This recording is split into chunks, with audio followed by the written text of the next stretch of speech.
ಇತ್ತೀಚಿನ ದಿನಗಳಲ್ಲಿ ವಿಜಯನ್ ಅವರು ಭಜಂಗದಿಂದ ಸಂಪೂರ್ಣವಾಗಿ ದೂರವಾಗಿದ್ದಾರೆ. ಜೀವ ಇರೋವರೆಗೂ ನಾನು ಹಿಂದುತ್ವದ ವಿಚಾರದಲ್ಲಿ ಬದ್ಧನಾಗಿ ಅವರ ಕೈಯಲ್ಲಿ ಈ ಒಂದು ಕೆಲಸವನ್ನ ಮಾಡಕ್ಕಾಗಿಲ್ಲ. ಈಗಿನ ಮುಖ್ಯಮಂತ್ರಿಗಳಾಗಿರುವಂತಹ ಸಿದ್ದರಾಮಯ್ಯನವರು ಮಾಡ್ಲಿ ಅಂತ ನೀವೊಂದು ಬೇಡಿಕೆಯನ್ನ ಇಡ್ತಾ ಇದ್ದೀರಾ. ಗ್ರಾಮೀಣ ಸಮಸ್ಯೆಯನ್ನ ಅರಿತಂತ ಮುಖ್ಯಮಂತ್ರಿಗಳು ಇವರು ಅಂತ ನಾನು ತಿಳ್ಕೊಂಡಿದ್ದೆ. ಆಗಿರುವ ಕೆಲವೊಂದು ಅಭಿವೃದ್ಧಿ ಕೆಲಸಗಳಿಗೆ ನಿಮ್ಮ ಪಕ್ಷದ ಮಾಜಿ ಶಾಸಕರೇ ಅದಕ್ಕೆ ಅಡ್ಗಾಲ್ ಹಾಕಿದ್ರಂತೆ ನೇರವಾಗಿ ಆರೋಪಗಳನ್ನ ಮಾಡಿದ್ರು. ಆಗಿದ್ದೆಲ್ಲ ಮಾಜಿ ಶಾಸಕರು ಮಾಡಿದ್ರು, ಆಗ ಶಾಸಕರು ತಂದಿದ್ದೆಲ್ಲ ಹಾಗಾದ್ರೆ ಅವರು ಮಾಡ್ಲಿಲ್ವಾ? ಮಲೆನಾಡಿನ ಸಮಗ್ರ ಸುದ್ದಿಗಾಗಿ ಈಗಲೇ ಸಹ್ಯಾದ್ರಿ ಸಮಾಚಾರ ಯೂಟ್ಯೂಬ್ ಚಾನಲ್ ಸಬ್ಸ್ಕ್ರೈಬ್ ಮಾಡಿ. ಹಾಯ್ ಹಲೋ ನಮಸ್ಕಾರ, ನಾನು ಅಭಿಷೇಕ್ ಶೃಂಗೇರಿ. ಈ ವಾರದ ಈ ಒಂದು ವಿಶೇಷ ಸಂದರ್ಶನದಲ್ಲಿ 3 ಬಾರಿ ಗ್ರಾಮ ಪಂಚಾಯಿತಿ ಸದಸ್ಯರಾಗಿ, 1 ಬಾರಿ ಅಧ್ಯಕ್ಷರಾಗಿ ಹಾಗೂ ಪ್ರಸ್ತುತ ಇತ್ತೀಚೆಗೆ ನಡೆದಂತಹ ಗ್ರಾಮ ಪಂಚಾಯಿತಿ ಚುನಾವಣೆಯಲ್ಲಿ ಉಪಾಧ್ಯಕ್ಷರಾಗಿ ಆಯ್ಕೆಯಾಗಿದ್ದಾರೆ. ಇವರು ಕಟ್ಟರ್ ಹಿಂದುತ್ವವಾದಿ, ಬಜರಂಗ ದಳದ ಮೂಲಕ ಹಾಗೂ ಸಂಘಟನೆಯ ಮೂಲಕ ಬೆಳೆದು ಬಂದು ನಂತರ ಬಿಜೆಪಿ ಪಕ್ಷದ ಮೂಲಕ ರಾಜಕೀಯವಾಗಿ ಸಕ್ರಿಯವಾಗಿ ತೊಡ್ಕೊಂಡು ಈಗ ಕೊಪ್ಪ ತಾಲೂಕಿನ ಬಿಜೆಪಿ ಒಬ್ಬ ಪ್ರಬಲ ಮುಖಂಡರಾಗಿ ಬೆಳೆದಿರುವಂತಹ ಶ್ರೀಯುತ ವಿಜೇಂದ್ರ ಅಂಬಿಯವರು ನಮ್ಮ ಜೊತೆ ಇದ್ದಾರೆ. ವಿಜೇಂದ್ರ ಅವರೇ, ಕಾರ್ಯಕ್ರಮಕ್ಕೆ ಆತ್ಮೀಯ ಸ್ವಾಗತ. ನಮಸ್ಕಾರ. ಸರಿಯಾಗಿದ್ದೀರಾ? ಆರಾಮಿದ್ದೀನಿ. ವಿಜೇಂದ್ರ ಅವರೇ, ಇತ್ತೀಚೆಗೆ ಒಂದು 3-4 ದಿನಗಳ ಹಿಂದೆ ನಡೆದಂತಹ ಗ್ರಾಮ ಪಂಚಾಯಿತಿ ಅಧ್ಯಕ್ಷರು ಮತ್ತು ಉಪಾಧ್ಯಕ್ಷರ ಚುನಾವಣೆಯಲ್ಲಿ ಕೊಪ್ಪ ಗ್ರಾಮಾಂತರ ಗ್ರಾಮ ಪಂಚಾಯಿತಿಯ ನೂತನ ಉಪಾಧ್ಯಕ್ಷರಾಗಿ ನೀವು ಆಯ್ಕೆಯಾಗಿದ್ದೀರಾ, ಹಾಗೆ ಅಧ್ಯಕ್ಷರಾಗಿ ಪವಿತ್ರ ಅವರು ಆಯ್ಕೆಯಾಗಿದ್ದಾರೆ. ಹೇಗಿತ್ತು ಈ ಒಂದು ಚುನಾವಣೆ ಆಗಿರ್ಬೋದು, ಉಪಾಧ್ಯಕ್ಷರಾಗಿ ಆಯ್ಕೆಯಾದ ಸಂದರ್ಭದಲ್ಲಿ? ಯಾಕಂದ್ರೆ ಬಾರಿ ಒಂದು ಕುತೂಹಲ ಇತ್ತು ಈ ಆಪರೇಷನ್ಗಳ ನಡುವೆ. ಹೊಸ ಸರ್ಕಾರ ಬೇರೆ ಬಂದಿದೆ, ಈಗ ನಿಮ್ಮ ಪಕ್ಷದವರು ಕೆಲವರು ಕೂಡ ಚುನಾವಣೆಗೆ ಮತವನ್ನು ಹಾಕಿಲ್ಲ. ಹೀಗೆಲ್ಲ ಗೊಂದಲದ ನಡುವೆಯೂ ಕೂಡ ನೀವೀಗ ಉಪಾಧ್ಯಕ್ಷರಾಗಿ ಆಯ್ಕೆಯಾಗಿದ್ದೀರಾ. ಹೇಗಿತ್ತು ಆ ಒಂದು ಚುನಾವಣೆ? ಸಾಮಾನ್ಯವಾಗಿ ನಾನು ಬಹಳಷ್ಟು ಚುನಾವಣೆನ 2010ರಿಂದ 2023ವರೆಗೂ ನೋಡಿದ್ದೀನಿ. ಅದರಲ್ಲಿ ಒಂದಷ್ಟು 2004ರಿಂದ 2018ವರೆಗೂ ನಮ್ಮದೇ ಶಾಸಕರಿದ್ರು, ಒಂದಷ್ಟು ವ್ಯವಸ್ಥೆ ಇತ್ತು. ಆವಾಗ ಮೋಸ ಅಥವಾ ಇನ್ನೊಂದು ಇರಲಿಲ್ಲ, ಅಥವಾ ನಾವೇ ಯಾರನ್ನ ಕರ್ಕೊಂಡ್ಬಂದು ಇನ್ನೊಂದು ಆಪರೇಷನ್ ಮಾಡುವಂಥದ್ದು ಅಥವಾ ನಮ್ಮಲ್ಲಿರುವಂಥ ವ್ಯವಸ್ಥೆನ ಹಾಳು ಮಾಡುವಂಥದ್ದು ಇರಲಿಲ್ಲ. ಇತ್ತೀಚೆಗೆ ಆ ವ್ಯವಸ್ಥೆ ಬಂದಿದೆ. ಅಲ್ಲ, ನೀವು ಕೂಡ ಹಿಂಗೆ ಮಾಡಿದೀರಾ, ಹರಂದೂರು ಗ್ರಾಮ ಪಂಚಾಯತಿಲಿ ಮಾಡಿದೀರಾ, ಹಿಂದಿನ ಅವಧಿಯಲ್ಲಿ 4 ಜನ ಮೆಂಬರ್ಗಳನ್ನ ಕರ್ಕೊಂಡ್ ಬರ್ತೀರಾ, ಬೋನ್ಕೋಟೆಯಲ್ಲಿ ಮಾಡಿದೀರಾ. ನೀವು ಕೂಡ ಕರ್ಕೊಂಬಂದು ಈಗ ಬೇರೆ ಪಕ್ಷನ ಕರ್ಕೊಂಬಂದು ಇಲ್ಲಿ ಅಧ್ಯಕ್ಷ ಉಪಾಧ್ಯಕ್ಷ ಚುನಾವಣೆಯಲ್ಲಿ ಗೆದ್ದೀರಲ್ಲ. ಕೊಪ್ಪ ಗ್ರಾಮಾಂತರದಲ್ಲಿ ಆ ತರದ ಯಾವುದೇ ವ್ಯವಸ್ಥೆ ಇದುವರೆಗೆ ಆಗಲಿಲ್ಲ. ಅಧ್ಯಕ್ಷರು ಅಥವಾ ಉಪಾಧ್ಯಕ್ಷರ ಚುನಾವಣೆಯಲ್ಲಿ 2015 ಇಸ್ವಿಯಿಂದ 2023 ಮೊನ್ನೆ ನಡೆದ ಚುನಾವಣೆವರೆಗೂ ಆ ಥರದ ವ್ಯವಸ್ಥೆ ಕೊಪ್ಪ ಗ್ರಾಮಾಂತರದಲ್ಲಿ ನನ್ನ ಅನುಭವದಲ್ಲಿ ಆಗಲಿಲ್ಲ. ಬಟ್ ಈ ಸರಿ ಏನಾಯ್ತು, ಯಾವ ವ್ಯತ್ಯಾಸದಲ್ಲಿ ಆಯ್ತೋ ಅಥವಾ ವಿರೋಧ ಪಕ್ಷದವ್ರು ಮಾಡಿದ್ರು ಇನ್ನೊಂದು ಗೊತ್ತಿಲ್ಲ, ಒಂದಷ್ಟು ಜನ ಅವರ ಸ್ವಂತ ಅಭಿಪ್ರಾಯ ಬಿಟ್ಟು ಕೆಲವಷ್ಟು ವ್ಯವಸ್ಥೆಯ ಅಡಿಗಡೆ ಮತ್ತು ಅವರ ಒಂದಷ್ಟು ಒತ್ತಡದ ವ್ಯವಸ್ಥೆ ಅಡಿಗಡೆ ಒತ್ತಡ ಅಂದ್ರೆ ನೀವೆಲ್ಲೋ ಟಿಕೆಟ್ ಕೊಡುವಾಗ ತಪ್ಪು ನಿರ್ಧಾರವನ್ನ ತೆಗೆದುಕೊಂಡಿರಿ, ಅದರ ಪ್ರತಿಫಲವನ್ನ ಈಗ ನೀವು ಅನುಭವಿಸ್ತಾ ಇದ್ದೀರಾ. ಹಾಗಾದ್ರೆ ಖಂಡಿತ ಇಲ್ಲ, ಟಿಕೆಟ್ ಕೊಡುವಾಗ ನಾವು ತಪ್ಪು ನಿರ್ಧಾರಕ್ಕೆ ಎಲ್ಲೂ ತಗೊಂಡಿಲ್ಲ. ಆ ಮೊನ್ನೆ ನಡೆದಂತ ಚುನಾವಣೆಯ ಆ ಗಳಿಗೆಯವರೆಗೂ ಕೂಡ ನಮಗೆ ಆ ಥರ ಯಾರ ಮೇಲೂ ಕೂಡ ಅಪನಂಬಿಕೆ ಇರಲಿಲ್ಲ. ಕೊನೆಯ ಗಳಿಗೆಯಲ್ಲಿ ನಮಗೆ ಅರ್ಥ ಆಗಿದೆ ಅಂದ್ರೆ ಯಾಕೆ 3 ಜನ ಬರಲಿಲ್ಲ ಅನ್ನೋದೊಂದು. ಅವರಿಗೆ ಮಾನಸಿಕ ಒತ್ತಡ, ಕೆಲವಷ್ಟು ಅವರ ಒತ್ತಡದಲ್ಲಿ ಬಂದಿಲ್ಲ. ಬಿಟ್ರೆ ಬಿಜೆಪಿಗೆ ಅವರೇನು ಅನ್ಯಾಯ ಮಾಡಲಿಲ್ಲ ಅಂದ್ರೆ ಬಿಜೆಪಿ ಅವರಿಗೆ ಅನ್ಯಾಯ ಮಾಡಿದ್ಯಾ? ಖಂಡಿತ ಇಲ್ಲ, ಬಿಜೆಪಿ ಅವರಿಗೂ ಅನ್ಯಾಯ ಮಾಡಲಿಲ್ಲ. ಈಗ ಮೊನ್ನೆ ಬಂದಂತ 3 ಜನ ಬರದೇ ಇದ್ದವರು ಹೊಸಬರಾಗಿ ಚುನಾಯಿತರಲ್ಲ, ಅವರು ಹೊಸಬರ ಚುನಾಯಿತರಲ್ಲ ಅಥವಾ ಅವರಿಗೆ ಹೊಸದಾಗಿ ಪಂಚಾಯತಿ ಚುನಾವಣೆ ಅಲ್ಲ. ಅವರು ಕೂಡ 3 ಸರಿ 4 ಸರಿ 5 ಸರಿ ಗೆದ್ದಂಥವ್ರು. ಒಬ್ರು ಮಾತ್ರ ಪ್ರಥಮವಾಗಿ ಗೆದ್ದವರು, ಬಿಟ್ರೆ ಒಬ್ರು 4 ಸರಿ ಗೆದ್ದವರು, ಒಬ್ರು 5 ಸರಿ ಗೆದ್ದವರು. ಅವರ ವೈಯಕ್ತಿಕ ಸಮಸ್ಯೆಯಿಂದ ಬರಲಿಲ್ಲ, ಅಷ್ಟು ಬಿಟ್ರೆ ಅವರೇನು ನಮ್ಗೆ ಅನ್ಯಾಯ ಮಾಡಿದ್ರು ಅಂತಿಲ್ಲ. ಉಳಿದಂತೆ ನಮ್ಮಲ್ಲಿರುವಂತ 11 ಜನ ಸದಸ್ಯರಲ್ಲಿ 8 ಜನ ಬಂದಿದ್ದಾರೆ. ಯಾವುದೇ ಕೂಡ ಅಲ್ಲಿ ಅವಿರೋಧ ಆಯ್ಕೆ ಆಗಿದೆ, ಅಲ್ಲಿ ಬೇರೆ ತರ ವ್ಯವಸ್ಥೆ ಏನಾಗಲಿಲ್ಲ, ಅವಿರೋಧವಾಗಿ ಆಯ್ಕೆ ಆಗಿದೆ. ಹಾಗೆ ಬರ್ದಿದ್ದವ್ರನ್ನ ನಾವು ಎಲ್ಲೂ ಕೂಡ ನಿಷ್ಠೂರವಾಗಿ ಅವ್ರು ಬಂದಿಲ್ಲ, ಅವ್ರು ಇನ್ನೊಬ್ಬರ ಜೊತೆ ಕಮಿಟ್ ಆಗಿದ್ದಾರೆ ಅನ್ನೋದನ್ನ ನಾನು ಒಪ್ಪೋದಿಲ್ಲ.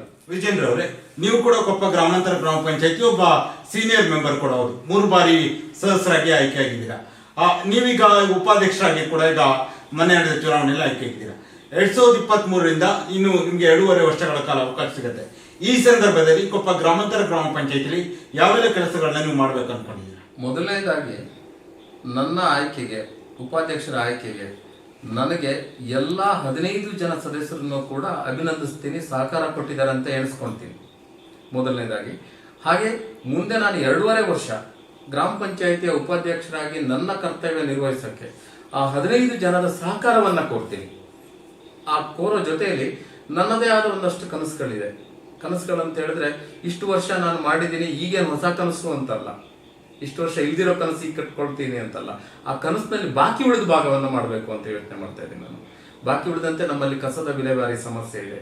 ಅದು ಬಹಳ ದೊಡ್ಡ ಸಮಸ್ಯೆ.